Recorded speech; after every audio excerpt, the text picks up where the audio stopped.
One person is dead after a murder at a home in Mississauga in what appears to be an armed home invasion. Good afternoon. The home is in the Central Parkway and Joan Drive area, just west of Hurontario. Police say they were called to the home for reports about dangerous weapons. CTV's Mike Walker is on the scene and joins us now with more. Mike. Well, Nathan, Michelle, as you can see, there is still a significant police presence in this area as homicide investigators are still trying to determine what led to this fatal shooting. They believe that 3 suspects broke into this large red brick home early this morning.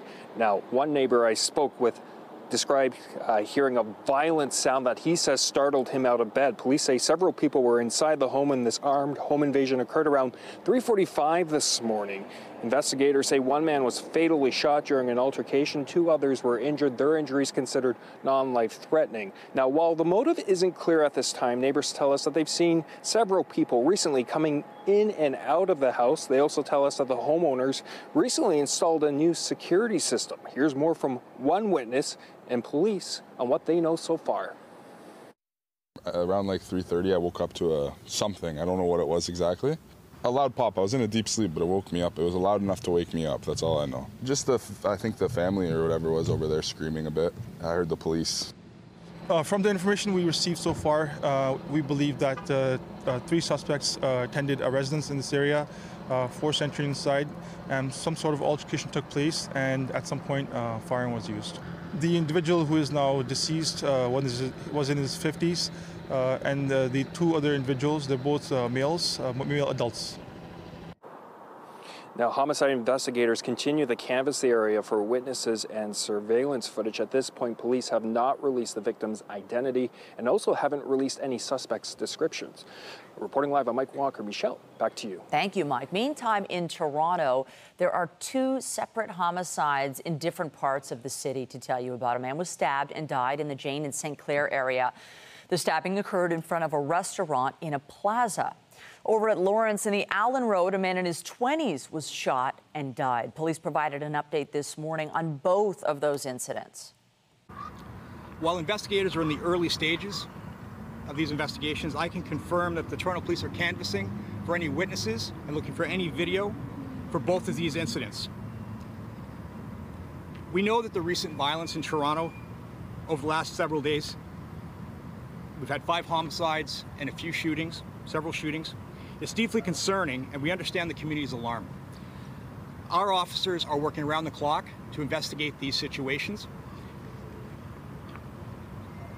You'll notice an increased police presence in these communities, and we will continue to engage with community members. Anyone with information is asked to contact police. Still to come this half hour, a debate over the future of Billy Bishop Airport as it seeks a lease extension for 40 years from the City of Toronto. But first, a look at the forecast. Here's a live shot. We're starting off the month the way September ended. Above seasonal, a few clouds, but another comfortable day. Jessica Smith is here with a look at the current conditions. Jess.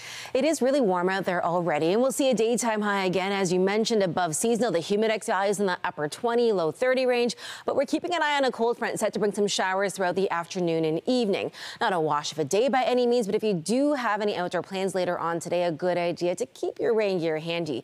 But a southerly wind keeping us nice and warm through the majority of our Tuesday, welcoming in a brand new month. We're sitting in the upper teens, low 20s for the most part, bit of a humidex value, but it gets pretty warm as we head in towards the afternoon. Right now we're sitting at 21 apiece and feeling like 27 between the islands and Pearson. This afternoon we'll sit around 23. It'll feel close to 30, so it's another humid day, but things are set to change. Coming up, I'll have a full look at your long-range forecast as we settle into this first week or short week of October. But right now, I'll send things back over to Nathan and Michelle. All right, thank you, Jessica. Now to Lindsay and a fall farm tradition. Premier Ford and the other political party leaders are taking part in the international plowing match. But the questions for the Premier keep coming back to gridlock, and he was asked today if the province would buy back Highway 407 to ease congestion. CTV's Beth McDonnell is at the plowing match and joins us live. Beth. Yeah, Michelle, I had the chance to ask the Premier about his idea to build a tunnel under the 401 and if buying back the 407 could be an option to ease gridlock. Here's what he had to say. We're doing a feasibility study. Nothing's off the table of the 407. We own part of the 407, about 30% of it. The far end of it, not the complete, the new part. Thank you. From the international plowing match in Lindsay, where politicians are trading in their suits at Queen's Park for a day to connect with rural voters. This is a look at the parade this morning. Behind Premier Ford was opposition leader Marit Stiles, Liberal leader Bonnie Crombie, and Green Party leader Mike Schreiner. There are a few farmer protesters here. I heard concerns about the loss of farmland to grow food for future generations and housing sprawl. Ford says there is $26.5 billion of agricultural products being exported, while the other party leaders talked with me about the need to protect farmland. Now, here on the main stage, just to my right, Premier Ford just got off the stage a few moments ago. He talked about this event being an opportunity to celebrate farmers, and one of the big events, the actual plowing competition, is coming up this afternoon, where the leaders will test their skills. So that's what we're looking forward to next. Reporting live in Lindsay, I'm Beth McDonnell. All right, thank you, Beth. The future of the island airport on Toronto's waterfront is up for debate at City Hall today. Billy Bishop Airport wants to extend the lease on city-owned land for another 40 years. And our Scott Lightfoot is covering City Hall today. He joins us live with more on the situation. Scott. Michelle, several issues and items on the agenda at Executive Committee. None look to be more controversial than this discussion of what may come next for the Island Airport, just given the number of people expected to speak. This is a safety issue. The Island Airport needs to extend the runways on both ends for safety reasons. Here's what the mayor had to say about it this morning.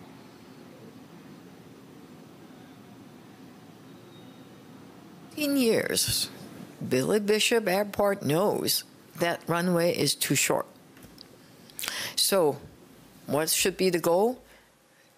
Build as quickly as possible a runway that is long enough to make it safe. Okay? That is the top priority. So this is a requirement that was added by Transport Canada back in 2021, saying that all airports that use host commercial planes must have at least 150 meters of safety length at each end to avoid planes missing the runway.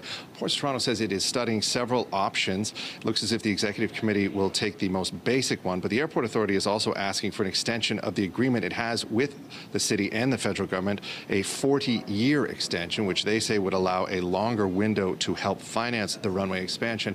The mayor says now is not the time to have that conversation. We can have that conversation after we fix the runway. Let's fix the runway now. No one is closing the airport. The airport, the tripartite agreement, is around for 8 years. They just had a master plan approved in 2018. So let's renew the master plan, but do it well. Do it with all the consideration of the waterfront. That airport always have people who are saying, oh, it should be a park. Others say, oh, no, we should fly jets. But that's not the debate in front of us. So the mayor is saying she wants Executive Committee to approve the extension of the runways for safety reasons. She does not want to approve that 40-year extension of the tripartite agreement. We heard from several other councillors today, including Councillor Brad Bradford, who says this absolutely is the time to have that discussion and that the future of Toronto needs to be decided whether or not there will be a downtown airport, and if there will, what needs to be done to ensure that it thrives. We're expecting much discussion on this afternoon. Of course, the full decision will go to Council, where it will have to be approved by the full Council. Reporting live at City Hall, I'm Scott Lightfoot. Nathan, back to you. Thank you, Scott. The United States says it has indications that Iran is preparing an imminent ballistic missile attack against Israel. Officials say it could be as large or potentially bigger than one in April, in which more than 300 missiles and drones were fired. The warning followed Israel's announcement its forces stage raids into southern Lebanon in what it called a limited incursion. I will not reveal it to the enemy, but we are doing it as short as we can. Days, weeks. I will not say to the enemy.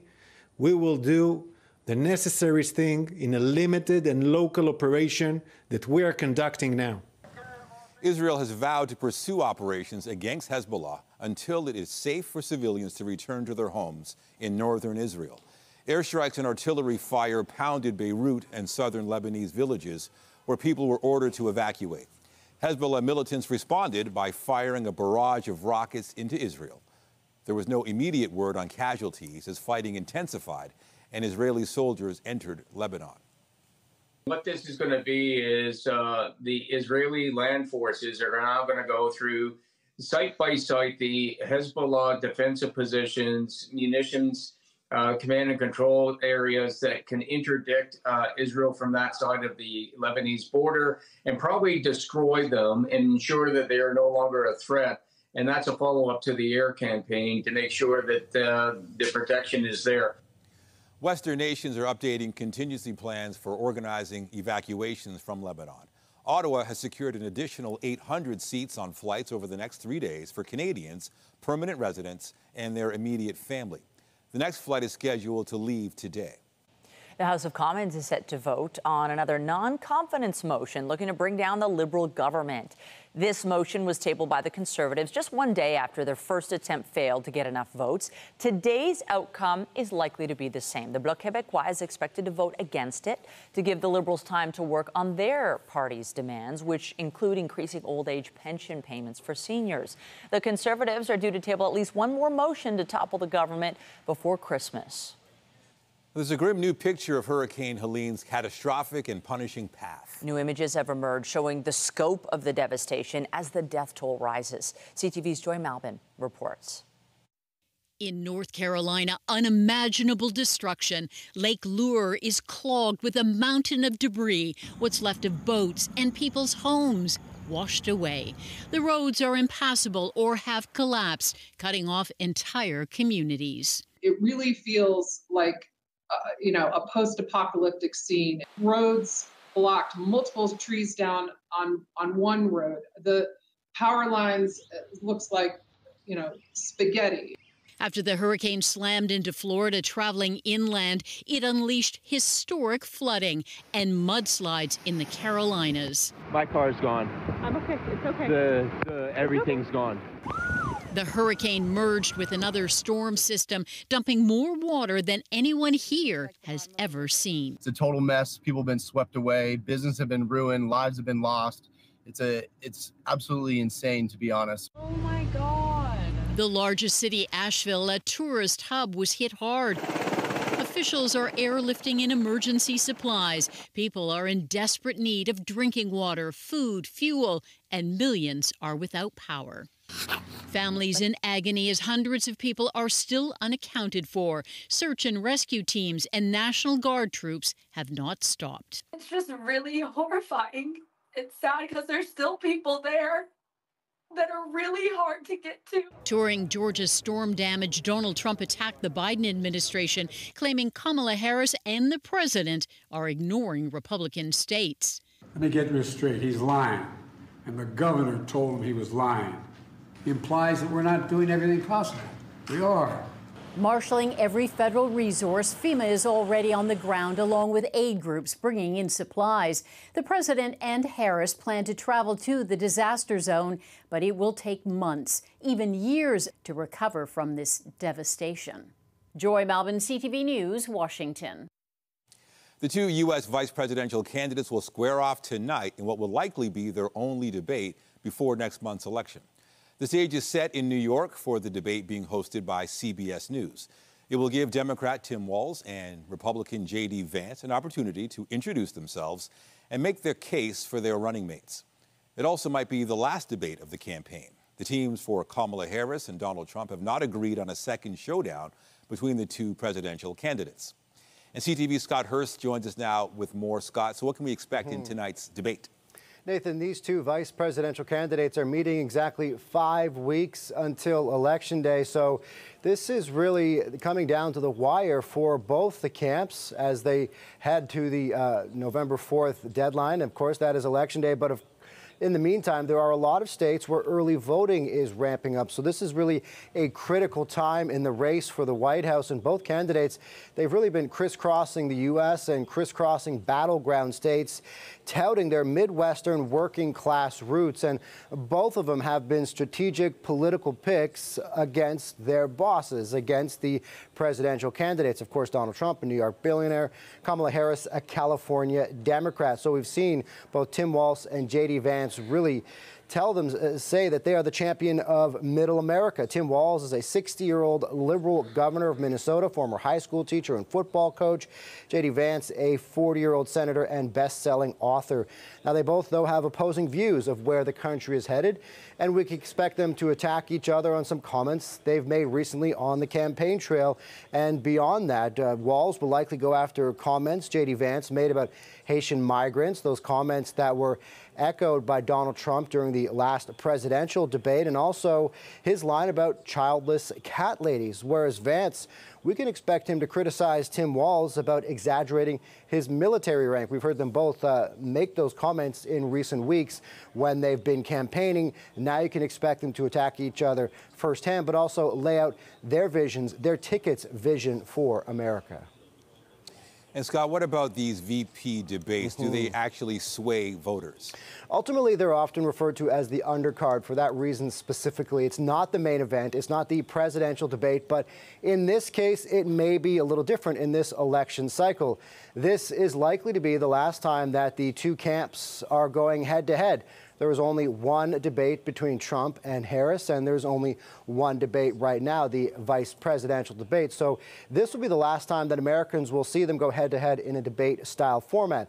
Also, these two vice presidential candidates really have made a lot more headlines in recent weeks than many vice presidential candidates historically have. And the whole point of the vice presidents in these debates, ultimately, yes, they'll introduce themselves to the American voters on a wider national scale, but really it's not about them. It's about propping up the top of the ticket, and that is the presidential pick, the presidential candidate, Donald Trump or Kamala Harris. And so that is why this is often viewed as the undercard and not ultimately a time or a debate or a night that sways too many voters. But this is an incredibly close election. We saw Kamala Harris really gain some points nationally after the last debate that many say she won. But when it comes to these key battleground states, her performance in the last debate didn't really move the needle in many of these states, and that is what it comes down to. And so in a debate, in an election cycle where it is so incredibly close,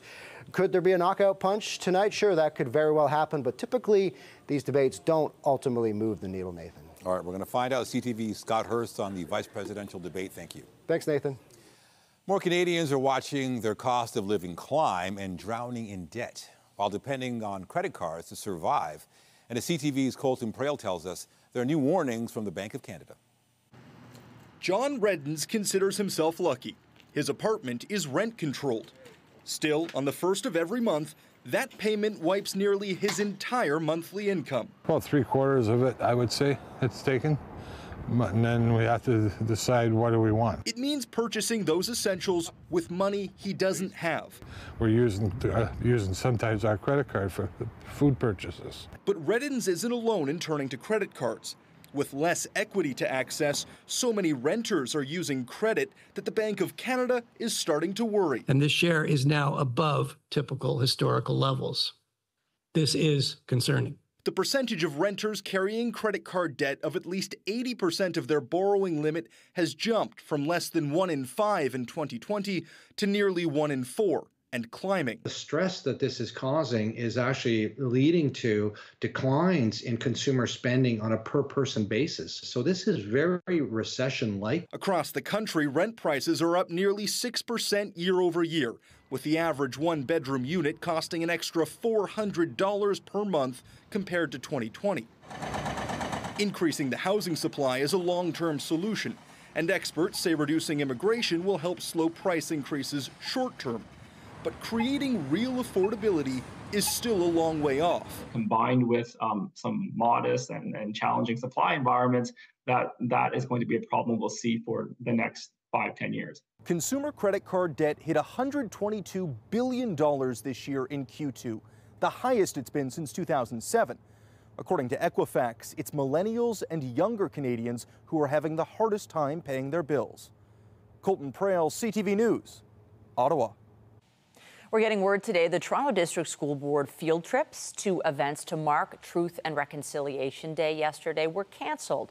In a statement, the TDSB says the trips were called off by staff last week in what the TDSB says was a difficult decision. About 6 schools were affected. The board says the event at Nathan Phillips Square was highly educational and in line with its commitment to truth and reconciliation, but says it posed a potential risk. The statement says staff or organizers could not provide assurance that this event would not become a site for a political protest, march, or rally. This was done out of an abundance of caution a little over a week after protests that were witnessed during a field trip to the Grassy Narrows River Run and the resulting investigation by the Ministry of Education. The TDSB says all of its schools mark the National Day for Truth and Reconciliation in a variety of ways. The day was an opportunity to recognize the harm caused by the residential school system in Canada. Events were held to honor survivors and the thousands of children who never returned home. CTV's Natalie Johnson reports. Honoring survivors of the residential school system. Hundreds marched in Nathan Phillips Square, marking the National Day of Truth and Reconciliation. Great to see everyone coming together in the spirit of healing and well-being. We have to continue remembering what happened so this doesn't happen anymore. Paying tribute to all the children who were lost, with the official unveiling of the brand new Spirit Garden in front of Toronto City Hall. The Spirit Garden allowed us to reflect and learn of the horrific heinous act of the residential school where kids are ripped out cruelly from the mom and dads, and cultural, language, history are destroyed. But it also celebrates the power, the strength, the resiliency of Indigenous people. A 6-foot-tall limestone turtle sculpture sits in a reflecting pool aligned with magnetic north, alongside a 36-foot-long stainless steel spirit canoe, the names of residential schools that operated in Ontario, and a teaching lodge.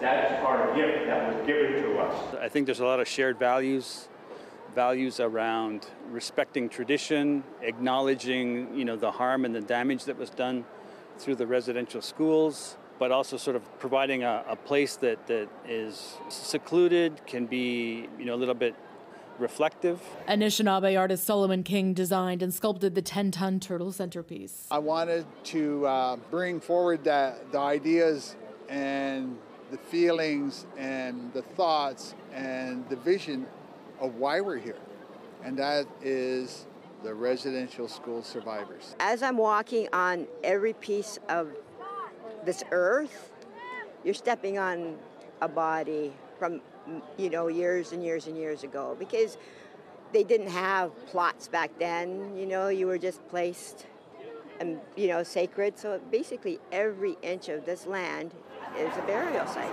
The Spirit Garden, now a permanent place to reflect on the past. Look after it, nourish it, while working toward a better future. This new public space will serve as a location for spiritual ceremonies moving forward. Officials say it is open to anyone seeking connection and understanding. Natalie Johnson, CTV News. And also part of yesterday's events, a healing walk and ceremony was held near the Native Cultural Centre of Toronto. Free the people! Free the people! Free the people! Demonstrators closed down a nearby intersection yesterday as part of the event. They're calling for greater action from all levels of government to implement the 94 recommendations from the Truth and Reconciliation Report. It's time for reconciliation, because I don't see reconciliation happening at all. Talk with us, walk with us, and learn from us. We are here, and we are a humble people. It's time to hear what the true sovereign land stewards, defenders, and water protectors of Northern Turtle Island have to say. Demonstrators also called on governments to address the number of children in foster care. Census data from 2021 found nearly 54% of children in foster care are Indigenous.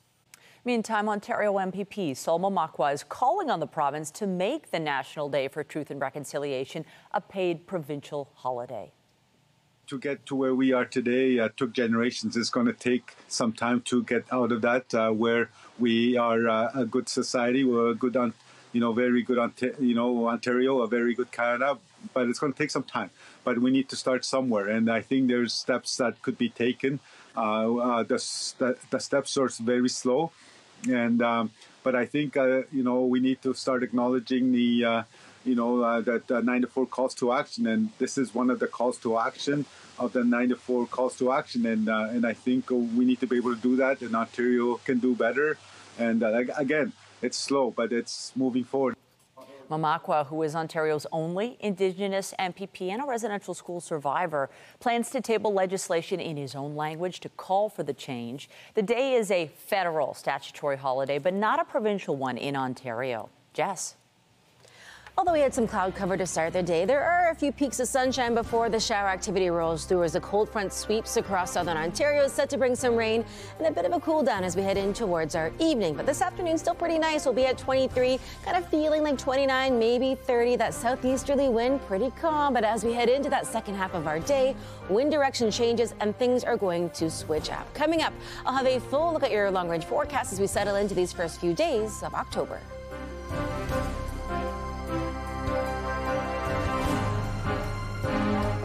Is it?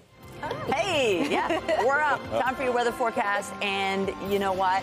Not so bad to start the day. We're anticipating the potential for rain, but I think what's notable for me is it's warm. You feel that humidity. Yeah, I've been waiting for temperatures to dip, but it hasn't happened, it seems, in the longest. And I'm still wearing shorts. And it's October. Listen, you can go sleeveless for a little bit longer. We're still holding on to a ton of warmth. Over the weekend, you kind of noticed if you were in the shade, it was a little cool. That wind kicked up, but you were in the sun and you're immediately sweating. So we're still kind of in that teeter-totter type of space where we're holding on to a decent amount of humidity, and it still feels close to 30 with the humidex when you step into the afternoon. So we say hello to October with a whole lot of heat. But the good news is, if you don't like the heat, you do cool down eventually. Weather is brought to you by the Presser Law Firm. Injury lawyers, you don't pay unless they win. Now, we've seen a decent amount of cloud cover to get our day started. A few peaks in the cloud deck there, a little bit of sunshine, but overall we are watching for the cloud cover to increase and then showers to start to trickle in throughout the afternoon. So if you do have outdoor plans later on today, bringing that umbrella is going to be clutch.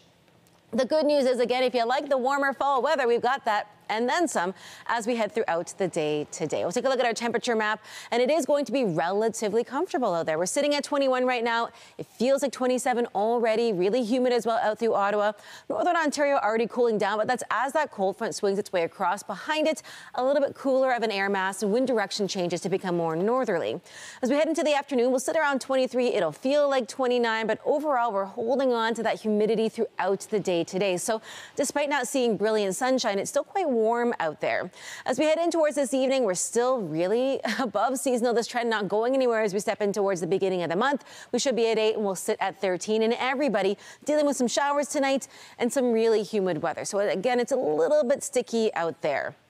As we head throughout the rest of the day, we're really keeping an eye on this system. We're going to see this line of showers start to make its way across with this cold front as we head throughout the day today. A little bit this afternoon, more so overnight, and then it really starts to push its way out. And then we'll see a little bit of sunshine. But as we head throughout the rest of our day today, again, pretty spotty in nature. Heavier showers out towards, say, Waterloo region, up towards Lake Huron, Georgian Bay. For us here in the GTA, this comes more throughout the afternoon and early evening. The first wave of it coming in and around 7:30 to 8 o'clock. Heavier again from that stretch from London up towards Kitchener. As we head through the evening, we look at heavier showers, and this is where the bulk of the rainfall is likely to come through as we head through the overnight and into the early morning hours tomorrow. A little cloudy, but a lot of that rain pushes out through kind of 2, 3 a.m. and then we start off our day tomorrow, already Wednesday, with a whole lot of sunshine out there and a more southerly flow to the winds. As we head throughout the rest of the week ahead, we settle in towards these first few days of October, and temperature-wise, it's not too shabby. Again, tomorrow, we are going to see that cloud cover move out into the afternoon. A really beautiful day, albeit a little cooler, but closer to seasonal. 18 for that high, just 9 for the low. In towards our Thursday, a lot of sunshine out there, and then we're kind of hovering around that just above seasonal mark. And then as we step in towards kind of the end of the week, things will cool down just a little, but the weekend ahead looking really beautiful. A little cool as we get in towards Saturday, but honestly, it's just closer to seasonal. I think we're just really used to a lot of that heat and humidity. All right, we'll have more news after the break.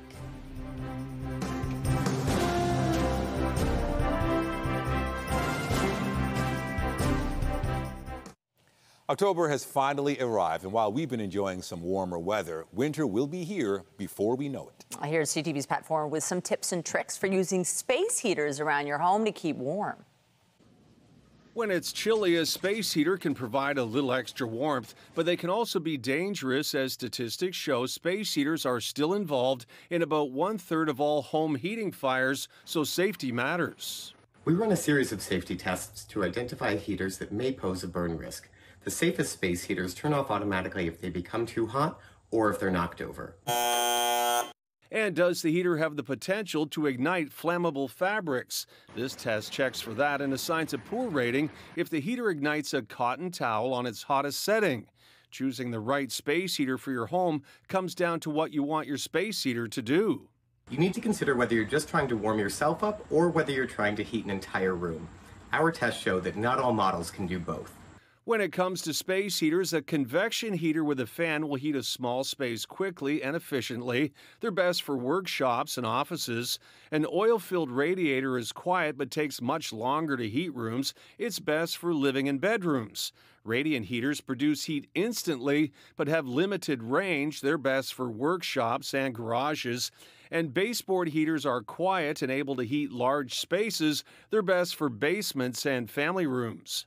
To stay safe, you should never use extension cords with portable space heaters, and always keep your heater on the floor and keep it at least 3 feet away from anything that can burn. Pat Foran, CTV News.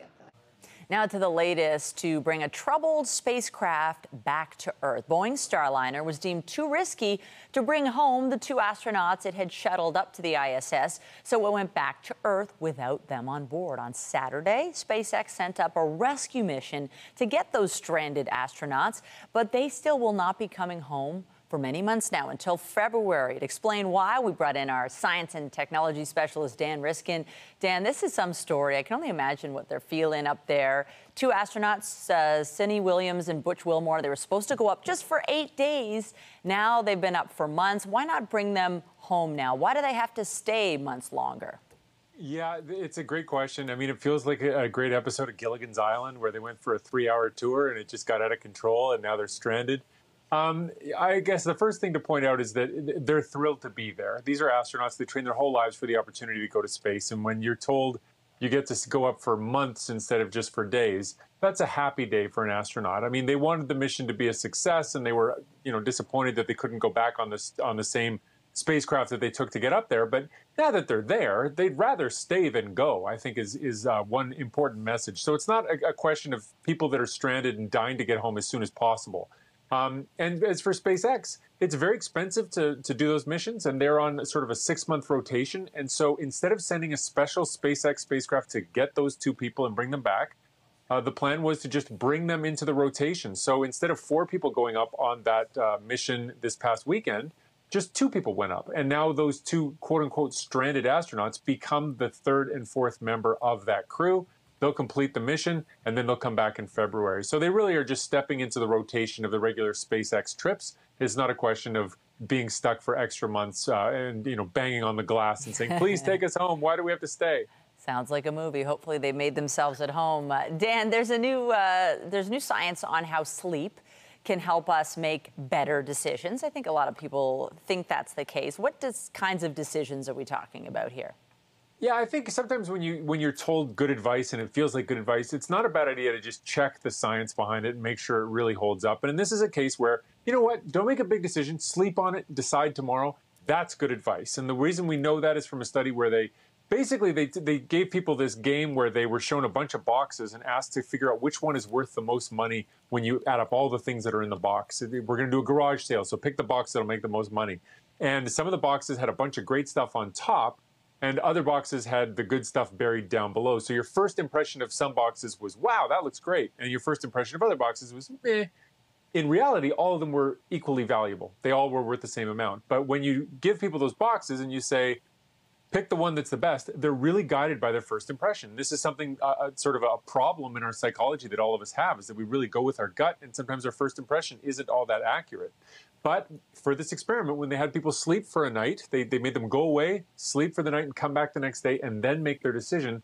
that bias towards your first impression goes away, and people made accurate decisions about which box was the best. So, you know, if you've got a big choice, if you're trying to decide whether to buy that house or buy that car or whatever the big choice is, getting a good night's sleep does help you make a more balanced decision and not necessarily go with your first impression. Well, that's good to know. There's some science behind that. I do that for purchases. I want to buy it at night, wait in the morning, and then I'm like, I don't need that, you know? I've saved a fortune.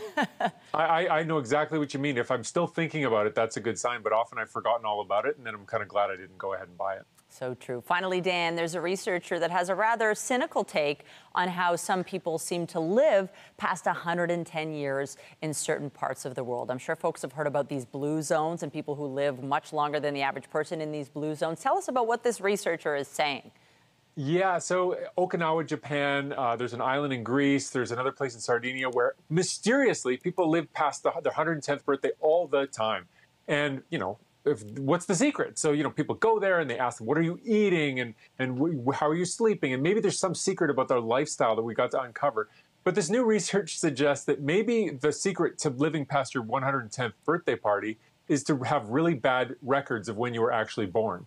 Maybe if you look at these places and their record keeping, you will find that those blue zones are actually just places where there's very bad record keeping of when people were born and also when people die. It's possible that a lot of those people who on paper are still living past their 110th birthday died years ago and the paperwork just never got filled out to show that they're not alive anymore. And so when you look carefully, and this researcher has gone to a couple of different places and done looking for birth records, and has found that actually the records in those places are especially poor. And what looks like a magical place where people seem to live well past their 110th birthday may not actually exist. Those may just be mirages created by bad data keeping. Oh, that's not as exciting as the secret to longevity, being in these pockets of the world. I know, it is a little bit of a wah-wah, but it's also a little bit like, well, actually, I kind of like the idea that we sort of know what we're doing for staying, you know, maybe the things that we say help keep you alive for a long time actually do work, and there isn't some magical place where the rules are totally different. That's a good way to look at it. CTV Science and Tech Specialist Dan Riskin, thanks for being with us today. You bet. Thanks a lot. Take care. Get Toronto's top stories, breaking news alerts, and watch live. Download the CTV News app. We have breaking news this afternoon from the Middle East, where Israeli media is reporting Iran launched more than 100 missiles that were fired at Israel. Witnesses say they have heard sounds of explosions in Jerusalem.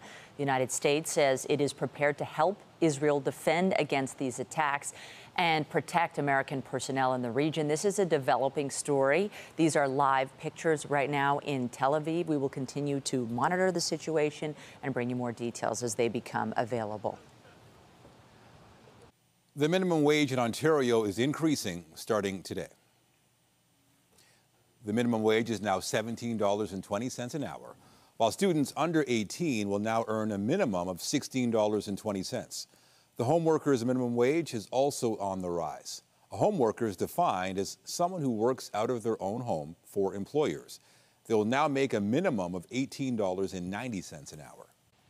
The band Oasis will be making a stop in Toronto next year as part of their reunion tour. After a 15-year hiatus, Noel and Liam back together again. There's nothing better than singing them songs, man, to the people. Blast their souls. The band is set to play its only Canadian date at the newly announced Rogers Stadium on August 25th of 2025. Tickets are set to go on sale Friday. The Toronto Raptors have addressed the media ahead of their upcoming season, and team president Masai Ujiri says the team is focused on continuing its rebuild. The growth and progress of all our players, I think with Darko, you know, like some of the things we're trying to put plays, systems, how we want to play, I think defense, what we're grasping. The progress of our players is going to really tell, and you'll be able to see. Young teams find it difficult to win in this league. That's just the way the league is, but we want to really build on this, and it's not there'll be no excuses on our side. The Raptors finished last season with a record of 25-57 for last place in their division. It was their first season under head coach Darko Rajakovic, who says his goal is for his players to improve. The goal is to compete and to win every night. That's a goal. But at the same time, we got to understand where we are.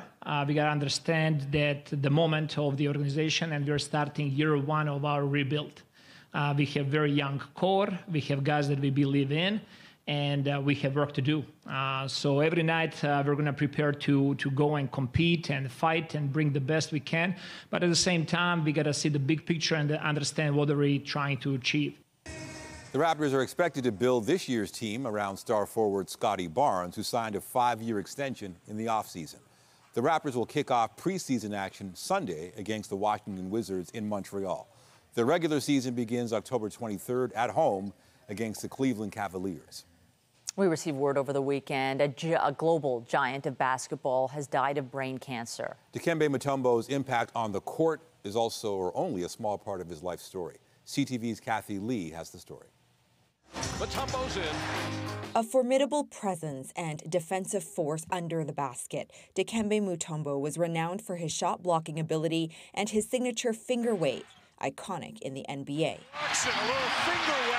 The 7'2" center earned numerous accolades during his 18 NBA seasons, including a Hall of Fame induction. When you consider just the size of him and how physical his game was, that's sort of nothing short of incredible itself. What's more incredible, Mutombo's work off the court. The NBA's first global ambassador, devoting his retirement to charitable and humanitarian causes, including a $29 million hospital he built in the capital city of his home country. The star's passing from brain cancer, a huge loss not just for the basketball world. I went to Dikembe Mutombo's hometown with him. I went to his hospital. You have no idea what that guy means to the world. Everything you see as big as he is, his heart was bigger. Yeah, today is not a good day. Not a good day for sports, for us. For us in Africa, it's not a good day at all. Mutombo's family revealed 2 years ago he was undergoing treatment for a brain tumor. A social media post from his son Ryan reads, "My dad is my hero because he simply cared. He remains the purest heart I have ever known." My condolences and well wishes goes to his family. Also goes to the NBA community as well. In a statement, NBA Commissioner Adam Silver said Dikembe's indomitable spirit continues on in those he helped and inspired through his extraordinary life. Mutombo died surrounded by his family. He was 58. Kathy Lee, CTV News, Calgary.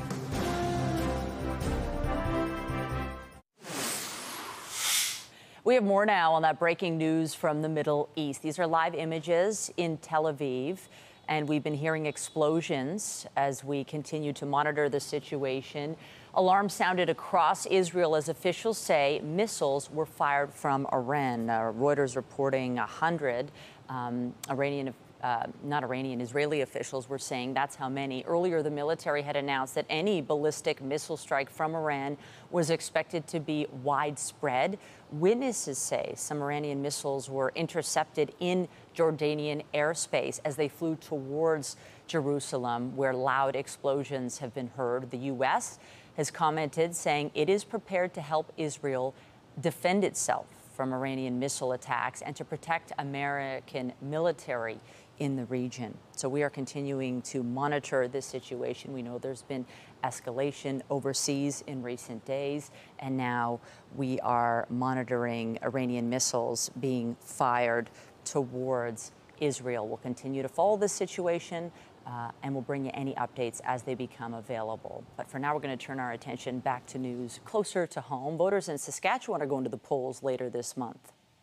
A few minutes ago, I had the opportunity to visit our Lieutenant Governor, the Honourable Russ Marasti, and I asked him to dissolve the 29th legislature, which will start the campaign for the election on October the 28th. Scott Moe is seeking a 5th straight majority in office. The Saskatchewan party leader has spent 17 years as the premier. Opposition NDP leader Carla Beck says it's time for a change. Recent polls show a tight race between the two parties. In the U.S., Jimmy Carter is celebrating his 100th birthday. The Democrat served as U.S. president from 1977 to 1981. He then worked for more than 40 years leading the Carter Center, a non-governmental organization. Carter's decades of humanitarian work earned him a Nobel Peace Prize in 2002. In a birthday tribute, current President Joe Biden said Carter had always been a moral force for the United States and the world. His centenary is also being celebrated with the broadcast of a charity tribute concert by stars of country, rock, and gospel music. All right, let's get you caught up on the weather forecast. And yes, potentially unsettled today, but October is starting with some heat. I mean, we're starting with humidex values close to 30 degrees as we step into a brand new month. It is going to cool down a little bit over the coming days, but right now we're holding on to a decent forecast. Watching for showers as we head into the afternoon and evening, but right now it is warm. We will settle in towards the rest of the month, though a little more seasonal, but overall it's comfortable out there. You can still rock the t-shirt and shorts if you feel like it. Good to know. And that is CTV News at noon. Remember, you can get Toronto's breaking news all day long on CP24 and at our website, ctvnewstoronto.ca. For Jess Smith and all of us here, have a pleasant afternoon. I'm Michelle Dubé. And I'm Nathan Downer. Be sure to join us later for CTV News at 5 and 6.